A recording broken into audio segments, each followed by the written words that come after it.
Hi and welcome to Lesson 5 of Product Reviews Pro for WooCommerce, reporting customer experience optimization.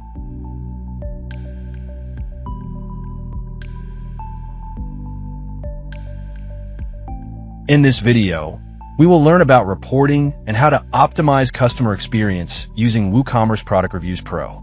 Let's begin. Run your WordPress dashboard, navigate to WooCommerce, and select Reports. Now, select the Reviews tab. Here you will find the most reviewed, highest rated, and lowest rated products. Utilize these insights to improve your store's performance. On the front end, customers can add reviews, questions, photos, and videos.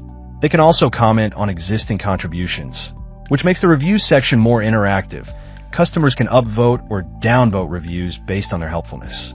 This highlights the most beneficial feedback.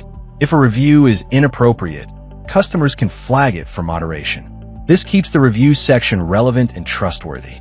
Customers can filter reviews by rating, qualifier, or unanswered questions.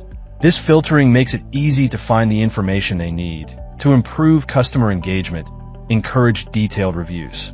Use qualifiers to receive structured feedback. Always respond to reviews and questions to build trust with customers. That concludes this tutorial. Now you know how to utilize reporting and improve customer experience. That wraps up our lesson. For more plugin tutorials, subscribe to Sleekr Digital.